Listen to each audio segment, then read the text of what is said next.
जैसे आपको पता है एनसीईआरटी टेस्ट सीरीज शुरू हो चुका है और ये टेस्ट सीरीज रोज सुबह 5:30 बजे लाइव चलता है। तो रोज सुबह 5:30 बजे लाइव आप हमसे जुड़ के अपना टेस्ट दे सकते हैं।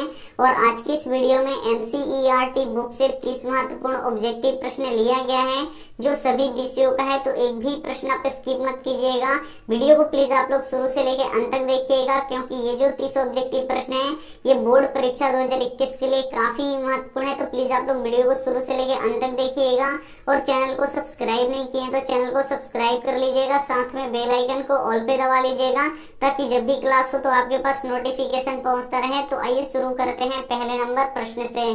पहला नंबर प्रश्न की पेड़ पौधे श्वसन में कौन सा गैस का उपयोग करते हैं। यहाँ पे आपको बताना है कि पेड़ पौधे श्वसन में कौन सा गैस का उपयोग करते हैं। ए ऑप्शन है कार्बन डाइऑक्साइड, बी ऑप्शन है ऑक्सीजन, सी ऑप्शन है नाइट्रोजन, डी ऑप्शन है क्लोरीन। तो यहाँ पे आपको बताना है कि पेड़ पौधे श्वसन में कौन सा गैस का उपयोग करते हैं। तो ऑक्सीजन गैस का उपयोग करते हैं, इसे आपको याद रखना है। यानी यहाँ पे बी ऑप्शन क्या हो जाएगा, यहाँ पे बिल्कुल ही सही हो जाएगा। और पेड़ पौधे प्रकाश संश्लेषण की क्रिया में कौन सा गैस का उपयोग करते हैं। तो कार्बन डाइऑक्साइड गैस का उपयोग करते हैं। तो इसे भी साथ में आपको याद रखना है। ये देखते हैं अगला प्रश्न। 2 नंबर प्रश्न है कि बिंदुओं 10, 3 और 4, 1 को मिलाने वाली रेखाखंड का मध्य बिंदु का नियामक ज्ञात करें। यानी मध्य बिंदु का निर्देशांक निकालना है। तो मध्य बिंदु का निर्देशांक का फॉर्मूला क्या होता है। तो ये होता है x1 प्लस x2 बटा 2, यहाँ पे देखिए y1 प्लस y2 बटा यहाँ पे क्या हो जाएगा 2। अब इसका मान रख दीजिए x1 y1 और x2 y2 का, और यहाँ पे मान रख दीजिए, आपका आंसर निकल जाएगा। तो ये पहला बिंदु है और ये दूसरा बिंदु है। तो पहला बिंदु में जो पहला होता है वो होता है x1 और ये जो दूसरा होता है ये होता है y1। ये देखिए दूसरे बिंदु में जो पहला होता है वो क्या होता है x2 और जो दूसरा होता है वो क्या होता है y2। अब इसमें मान रख दीजिए, x1 का मान कितना है 10 है, तो यहाँ पे रख दीजिए 10, प्लस है तो प्लस, उसके बाद x2 का मान यहाँ पे देख लीजिए 4 है तो यहाँ पे लिख दीजिए 4, और बटा के नीचे 2 है तो 2, कोमा यहाँ पे देखिए y1 का मान कितना है 3 है तो यहाँ पे रख दीजिए 3, प्लस y2 का मान यहाँ पे देख लीजिए कितना है 1 है तो यहाँ पे रख दीजिए 1, और बटा के नीचे 2 है तो 2। अब ऊपर वाला क्या कर लीजिए, जोड़ लीजिए। 10 और 4 कितना हो जाएगा, यहाँ पे 14 बटा 2, कॉमा यहाँ पे देखिए 3 और 1 कितना हो जाएगा, यहाँ पे 4 बटा 2 हो जाएगा। अब इसे कटा लीजिए, 2 से ये 14 7 बार में कटेगा, 2 से ये 4 2 बार में कट जाएगा। तो यहाँ पे कितना निकल गया हम लोग का मध्य बिंदु का निर्देशांक, तो 7,2 निकला। यानी यहाँ पे डी वाला ऑप्शन क्या हो जाएगा, यहाँ पे बिल्कुल ही सही हो जाएगा। तो उम्मीद करते हैं ये प्रश्न आपको काफी अच्छी तरीके से समझ में आया होगा। आइए देखते हैं अगला प्रश्न। 3 नंबर प्रश्न भी काफी महत्वपूर्ण है कि हिंद स्वराज पुस्तक के लेखक कौन थे। काफी महत्वपूर्ण प्रश्न है कि हिंद स्वराज पुस्तक के लेखक कौन थे। ए ऑप्शन है महात्मा गांधी, बी ऑप्शन है जवाहरलाल नेहरू, सी ऑप्शन है सुभाष चंद्र बोस, डी ऑप्शन है रविंद्रनाथ टैगोर। तो यहाँ पे आपको बताना है कि हिंद स्वराज पुस्तक के लेखक कौन थे। तो हिंद स्वराज पुस्तक के लेखक महात्मा गांधी जी थे, इसे आपको याद रखना है। काफी महत्वपूर्ण प्रश्न है। यानी यहाँ पे ए ऑप्शन क्या हो जाएगा, यहाँ पे बिल्कुल ही सही हो जाएगा। ये देखते हैं अगला प्रश्न 4 नंबर जो संस्कृत का है। यहाँ पे देखिए 4 नंबर प्रश्न है कि आलस कथा पाठ कहाँ से संकलित किया गया है। ये भी काफी महत्वपूर्ण प्रश्न है कि आलस कथा पाठ कहाँ से संकलित किया गया है। ए ऑप्शन है अग्नि पुराण से, बी ऑप्शन है पुरुष परीक्षा से, सी ऑप्शन है रामायण से, डी ऑप्शन है महाभारत से। तो यहाँ पे आपको बताना है कि आलस कथा पाठ कहाँ से संकलित किया गया है। तो ये पुरुष परीक्षा से संकलित किया गया है। यानी यहाँ पे बी ऑप्शन क्या हो जाएगा, यहाँ पे बिल्कुल ही सही हो जाएगा। ये देखते हैं अगला प्रश्न 5 नंबर प्रश्न की बाबा साहेब भीमराव अंबेडकर का जन्म कहाँ हुआ था। काफी महत्वपूर्ण प्रश्न है कि बाबा साहेब भीमराव अंबेडकर का जन्म कहाँ हुआ था। ए ऑप्शन है महाराष्ट्र में, बी ऑप्शन है मध्य प्रदेश में, सी ऑप्शन है उत्तर प्रदेश में, डी ऑप्शन है बिहार में। तो यहाँ पे आपको बताना है कि बाबा साहेब भीमराव अंबेडकर का जन्म कहाँ हुआ था। तो मध्य प्रदेश में हुआ था, इसे आपको याद रखना है। यानी यहाँ पे बी ऑप्शन क्या हो जाएगा, यहाँ पे बिल्कुल ही सही हो जाएगा। और भारतीय संविधान किसने लिखा है। तो भारतीय संविधान बाबा साहेब भीमराव अंबेडकर जी ने लिखा है। तो ये भी साथ में आपको याद रखना है। काफी महत्वपूर्ण प्रश्न है। तो एक भी प्रश्न आप स्किप मत कीजिएगा, वीडियो को प्लीज आप लोग शुरू से लेकर अंत तक जरूर देखिएगा। और वीडियो को लाइक नहीं किए तो प्लीज आप लोग वीडियो को लाइक भी कर दीजिएगा। ये देखते हैं अगला प्रश्न 6 नंबर प्रश्न है कि कोशिका भित्ति किसमें पाया जाता है। काफी महत्वपूर्ण प्रश्न है कि कोशिका भित्ति किसमें पाया जाता है। ए ऑप्शन है मछली में, बी ऑप्शन है पेड़ पौधों में, सी ऑप्शन है मनुष्य में, डी ऑप्शन है जानवरों में। तो यहाँ पे आपको बताना है कि कोशिका भित्ति किस में पाया जाता है। तो कोशिका भित्ति जो पेड़ पौधों की कोशिकाएं होती है उसमें पाया जाता है, यानी यहाँ पे बी ऑप्शन क्या हो जाएगा, यहाँ पे बिल्कुल ही सही हो जाएगा। पेड़ पौधों में क्या पाया जाता है, कोशिका भित्ति पाया जाता है, यानी यहाँ पे बी ऑप्शन क्या हो जाएगा, यहाँ पे बिल्कुल ही सही हो जाएगा। ये देखते हैं अगला प्रश्न 7 नंबर प्रश्न है कि AP 3, 6, 9 डॉट डॉट 60 में कितने पद हैं। यहाँ पे आपको पद निकालना है कि 3 से लेके 60 के बीच में कितने पद हैं। यहाँ पे AP दिया है 3, 6, 9 डॉट डॉट 60 में कितने पद हैं आपको निकालना है। तो पदों की संख्या को किससे सूचित करते हैं, तो n से सूचित करते हैं। यहाँ पे आपको n का मान क्या कर देना है, निकालना है। तो यहाँ पे n का मान निकालना है तो कौन से फॉर्मूला के यूज कीजिएगा, तो an वाला यूज कीजिएगा। तो यहाँ पे देखिए an बराबर क्या होता है, a plus n minus 1 into क्या होता है, d होता है। यहाँ पे an क्या होता है, तो अंतिम पद होता है। तो यहाँ पे देखिए अंतिम पद कितना दिया है, 60 दिया है, यानी लास्ट वाला पद कितना दिया है, 60 दिया है। तो यहाँ पे an की जगह पे 60 लिख दीजिए। उसके बाद यहाँ पे a का मान रखना होगा। तो यहाँ पे देखिए a क्या होता है, तो प्रथम पद होता है AP का, यानी AP का प्रथम पद यानी पहला पद कितना है, 3 है। तो यहाँ पर रख दीजिए 3। हमको n का मान निकालना है तो इसको वैसे ही छोड़ दीजिए। उसके बाद यहाँ पे d का यहाँ पे मान का रखना जरूरी है। तो यहाँ पे देखिए d निकालना पड़ेगा।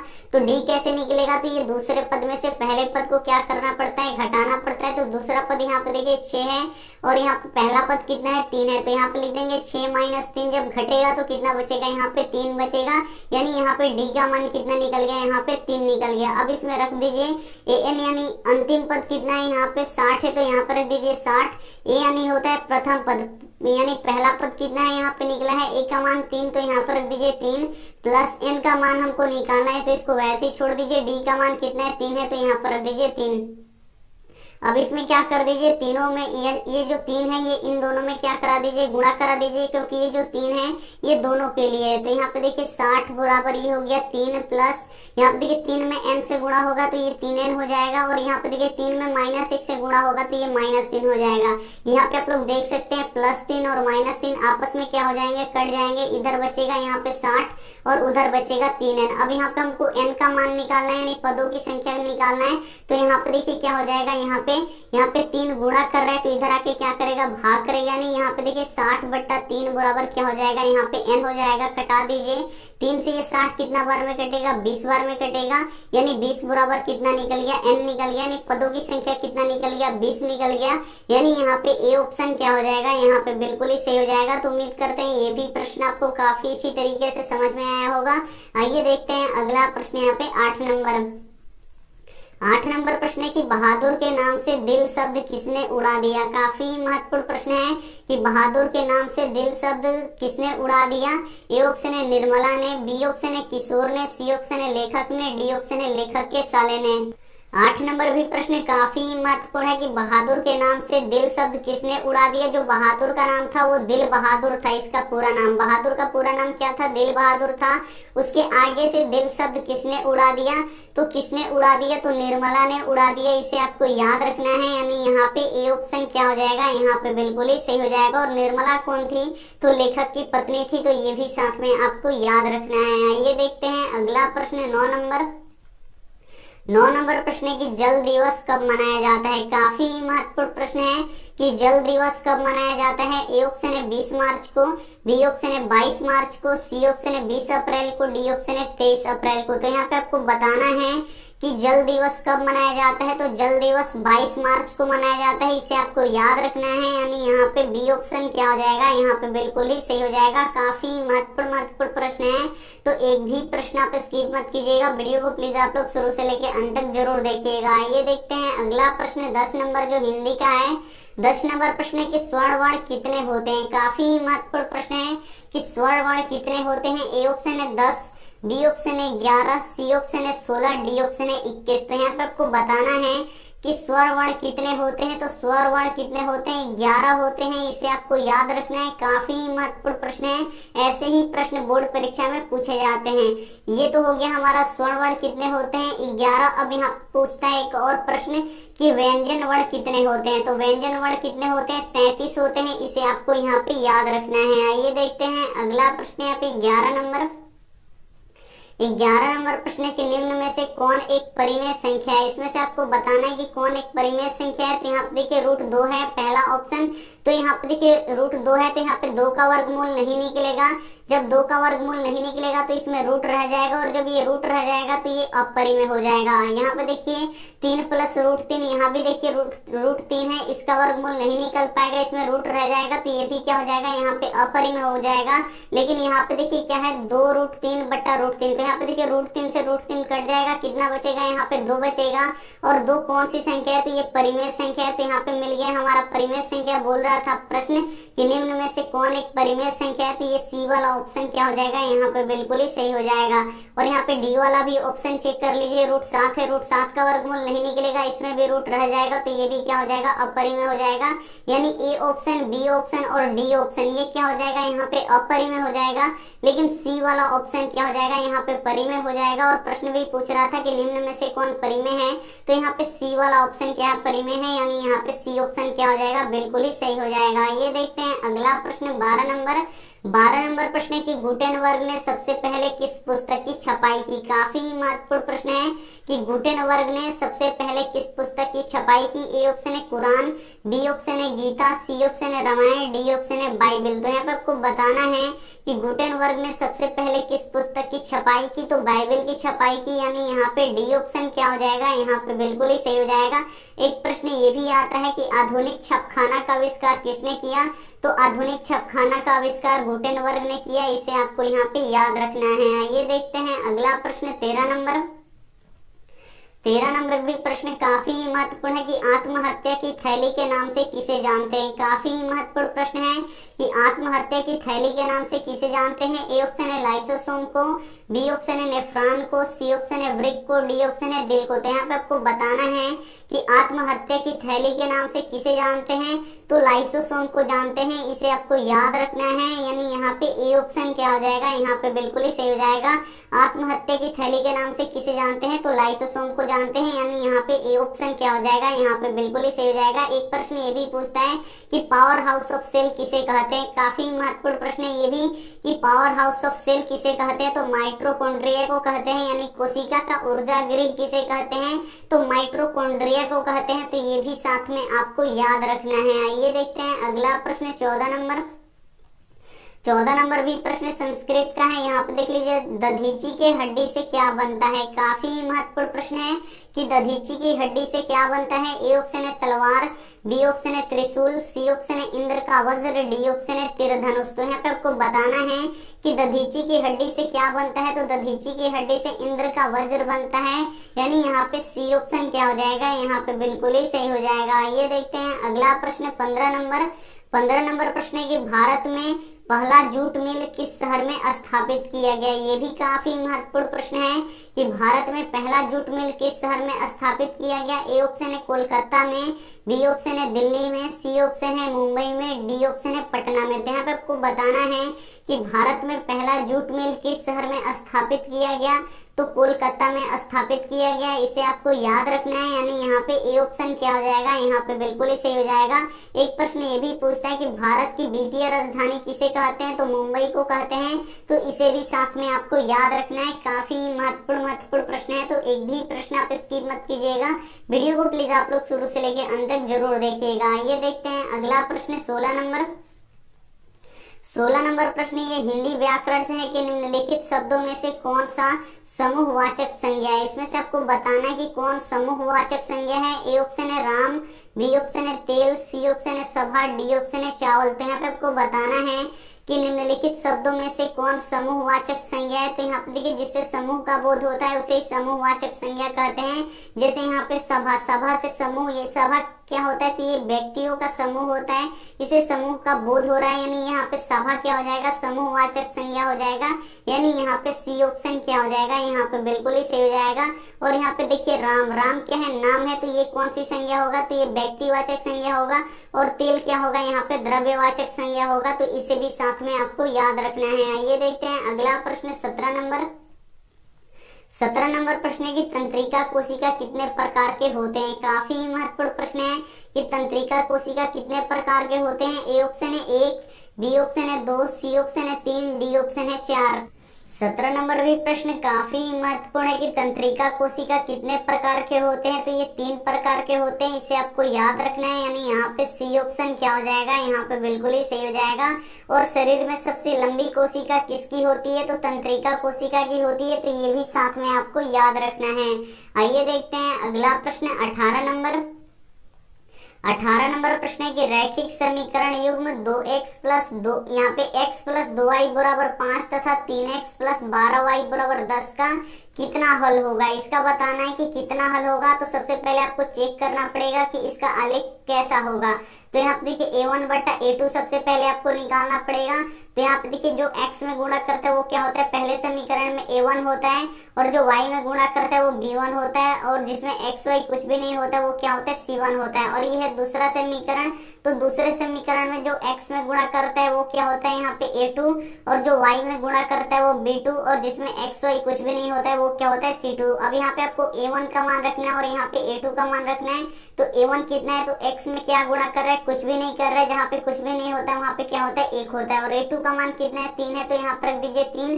फिर आपको यहाँ पे b1 बटा क्या निकालना पड़ेगा, b2 निकालना पड़ेगा। तो यहाँ पे आप b1 का मान रखिए, b2 का मान रखिए।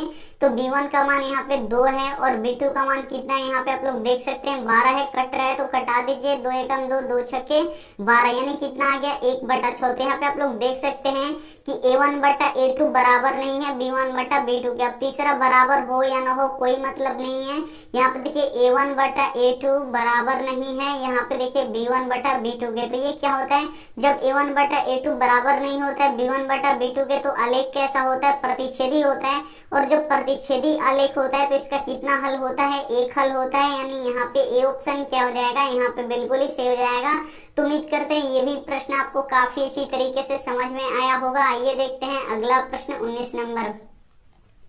19 नंबर प्रश्न है कि अधातु के ऑक्साइड कैसे होते हैं। काफी महत्वपूर्ण प्रश्न है कि अधातु के ऑक्साइड कैसे होते हैं। ए ऑप्शन है क्षारीय, बी ऑप्शन है अम्लीय, सी ऑप्शन है दोनों, डी ऑप्शन है इनमें से कोई नहीं। 19 नंबर भी प्रश्न काफी महत्वपूर्ण है कि अधातु के ऑक्साइड कैसे होते हैं। तो अधातु के ऑक्साइड अम्लीय होते हैं, इसे आपको याद रखना है। यानी यहाँ पे बी ऑप्शन क्या हो जाएगा, यहाँ पे बिल्कुल ही सही हो जाएगा। और धातु के ऑक्साइड कैसे होते हैं, क्षारीय होते हैं, तो इसे भी साथ में आपको याद रखना है। आइए देखते हैं अगला प्रश्न 20 नंबर। 20 नंबर प्रश्न है कि बिरजू महाराज का संबंध किस घराने से था। काफी महत्वपूर्ण प्रश्न है 20 नंबर कि बिरजू महाराज का संबंध किस घराने से था। एक ए ऑप्शन है लखनऊ घराने से, बी ऑप्शन है डुमराव घराने से, सी ऑप्शन है बनारस घराने से, डी ऑप्शन है इनमें से कोई नहीं। तो यहाँ पे आपको बताना है कि बिरजू महाराज का संबंध किस घराने से था। तो लखनऊ घराने से था, इसे आपको याद रखना है। यानी यहाँ पे ए ऑप्शन क्या हो जाएगा, यहाँ पे बिल्कुल ही सही हो जाएगा। आइए देखते हैं अगला प्रश्न 21 नंबर। 21 नंबर प्रश्न है कि लखनऊ समझौता कब हुआ था। काफी महत्वपूर्ण प्रश्न है कि लखनऊ समझौता कब हुआ था। ए ऑप्शन है 1916 ईस्वी में, बी ऑप्शन है 1918 ईस्वी में, सी ऑप्शन है 1920 ईस्वी में, डी ऑप्शन है 1922 ईस्वी में। तो यहाँ पे आपको बताना है कि लखनऊ समझौता कब हुआ था। तो 1916 ईस्वी में हुआ था, इसे आपको याद रखना है।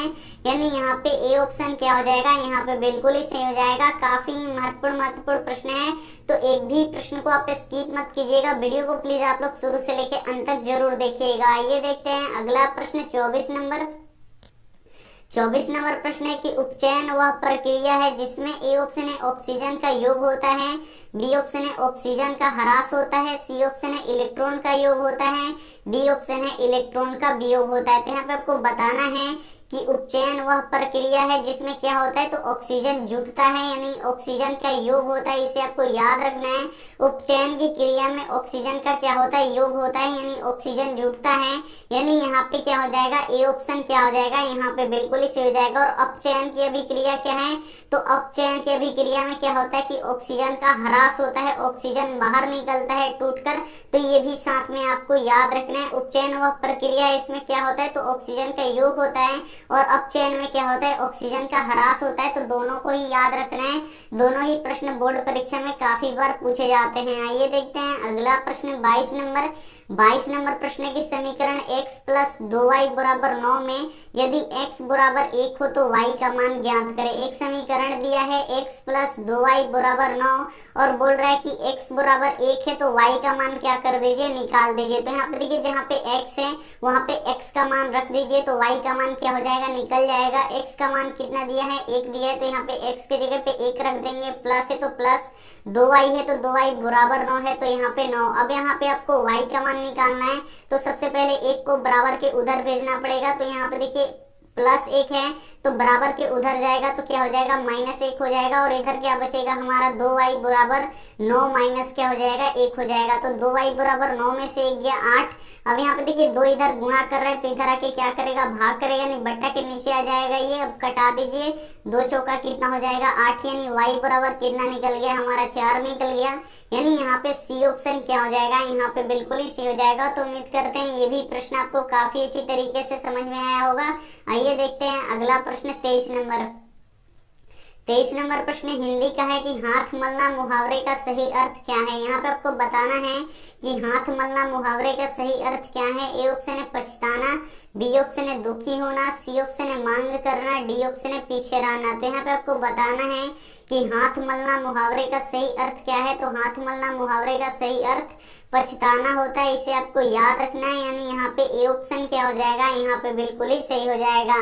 आइए देखते हैं अगला प्रश्न 24 नंबर। यहाँ पे देखिए 25 नंबर आ गया, यहाँ पे देखिए 24, 23, यहाँ पे देखिए 25 नंबर है, यहाँ पे 24 नंबर छूट गया। यहाँ पे देखिए 25 नंबर है कि बिहार में पंचायती राज व्यवस्था का कार्यकाल कितने वर्ष का होता है। यहाँ पे आपको बताना है कि बिहार में पंचायती राज व्यवस्था का कार्यकाल कितने वर्षों का होता है। ए ऑप्शन है 4 वर्षों का, बी ऑप्शन है 5 वर्षों का, सी ऑप्शन है 6 वर्षों का, डी ऑप्शन है 7 वर्षों का। तो यहाँ पे आपको बताना है कि बिहार में पंचायती राज व्यवस्था का कार्यकाल कितने वर्षों का होता है। तो 5 वर्षों का होता है, इसे आपको याद रखना है। यानी यहाँ पे बी ऑप्शन क्या हो जाएगा, यहाँ पे बिल्कुल ही सही हो जाएगा। ये देखते हैं अगला प्रश्न 26 नंबर। 26 नंबर प्रश्न की जालियांवाला बाग हत्याकांड के उपरांत जांच के लिए किस समिति का गठन किया गया था।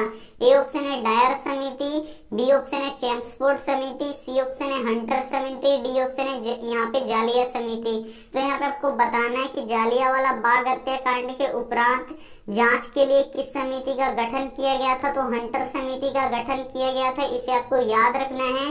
यानी यहाँ पे सी ऑप्शन क्या हो जाएगा, यहाँ पे बिल्कुल ही सही हो जाएगा। और जालियांवाला बाग कहाँ है, तो अमृतसर में है, इसे आपको याद रखना है। और जालियांवाला बाग हत्याकांड कब घटित हुआ था, तो 13 अप्रैल 1919 को हुआ था। तो ये भी साथ में आपको याद रखना है। आइए देखते हैं अगला प्रश्न 27 नंबर। 27 नंबर प्रश्न है कि 100 का अभाज्य गुणनखंड क्या होगा। यहाँ पे आपको बताना है कि 100 का अभाज्य गुणनखंड क्या होगा। तो यहाँ पे करके देख लीजिए, ये 2 से कटेगा 50 बार में, ये 2 से कटेगा 25 बार में, फिर ये 5 से कटेगा 5 बार में। तो यहाँ पे देखिए 100 का अभाज्य गुणनखंड क्या होगा। यहाँ पे देखिए 2 कितना बार आया है, 2 बार आया है। तो यहाँ पे लिख दीजिए 2 के पावर 2 गुणे 5 कितना बार आया है, 2 बार आया है। तो यहाँ पे लिख देंगे 5 के पावर 2। यानी 100 का अभाज्य गुणनखंड क्या होगा, तो 2 के पावर 2 गुणे 5 के पावर 2 होगा। यानी यहाँ पे ए ऑप्शन क्या हो जाएगा, यहाँ पे बिल्कुल ही सही हो जाएगा। तो उम्मीद करते हैं ये भी प्रश्न आपको काफी अच्छी तरीके से समझ में आया होगा। आइए देखते हैं अगला प्रश्न 28 नंबर।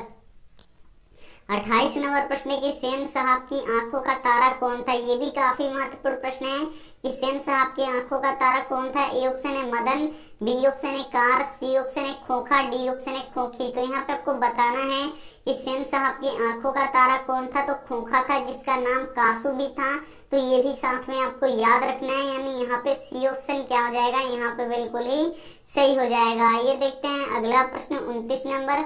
29 नंबर प्रश्न की खून खोलना मुहावरे का सही अर्थ क्या है। यहाँ पे आपको बताना है कि खून खोलना मुहावरे का सही अर्थ क्या है। ए ऑप्शन है घबराना, बी ऑप्शन है प्रेरित होना, सी ऑप्शन है तेज बुखार होना, डी ऑप्शन है बहुत क्रोधित होना। तो यहाँ पे आपको बताना है कि खून खोलना मुहावरे का सही अर्थ क्या है। तो खून खोलना मुहावरे का सही अर्थ बहुत क्रोधित होना है होता है। यानी यहाँ पे डी ऑप्शन क्या हो जाएगा, यहाँ पे बिल्कुल ही सही हो जाएगा। ये देखते हैं अंतिम प्रश्न 30 नंबर। 30 नंबर प्रश्न है कि फॉरवर्ड ब्लॉक के संस्थापक कौन थे। काफी महत्वपूर्ण प्रश्न है कि फॉरवर्ड ब्लॉक के संस्थापक कौन थे। ए ऑप्शन है महात्मा गांधी, बी ऑप्शन है सुभाष चंद्र बोस, सी ऑप्शन है चंद्रशेखर आजाद, डी ऑप्शन है भगत सिंह। तो यहाँ पे आपको बताना है कि फॉरवर्ड ब्लॉक के संस्थापक कौन थे। तो फॉरवर्ड ब्लॉक के संस्थापक सुभाष चंद्र बोस थे, यानी यहाँ पे क्या हो जाएगा, बी ऑप्शन क्या हो जाएगा, यहाँ पे बिल्कुल ही सही हो जाएगा। अब आप अपना कमेंट करके बता दीजिए कि 29 प्रश्न में से कितना सही हुआ, क्योंकि एक प्रश्न यहाँ पे 24 नंबर छूट गया, उसको मिस्टेक हो गया थोड़ा सा। तो यहाँ पे टोटल 29 प्रश्न है। तो अब आप लोग बता दीजिए कि 29 में से आपका कितना सही हुआ। और आइए देखते हैं यहाँ पे होमवर्क प्रश्न। होमवर्क प्रश्न देखिए गणित का है। यदि बहुपद x² + 5x + 8 के शून्यक अल्फा और बीटा हो तो अल्फा प्लस बीटा का मान ज्ञात करें। ए ऑप्शन है 8, बी ऑप्शन है 5, सी ऑप्शन है 7, डी ऑप्शन है -5। तो जो भी ऑप्शन आपको सही लगे वो आप हमें कमेंट कर दीजिए और आप बता दीजिए कि आपका 29 प्रश्न में से कितना सही हुआ। वीडियो को लाइक नहीं किए तो प्लीज आप लोग वीडियो को दिल से लाइक कीजिएगा, अपने दोस्तों के पास इस वीडियो को जरूर शेयर कीजिएगा। और चैनल को सब्सक्राइब नहीं किए तो चैनल को सब्सक्राइब करके साथ में बेल आइकन को ऑल पे दबा लीजिएगा, ताकि जब भी क्लास हो तो आपके पास नोटिफिकेशन पहुंचता रहे। Thank you for watching. मिलते हैं अगले वीडियो में, तब तक अपना ध्यान रखिए, मन लगा के पढ़ाई कीजिए। Take care and bye.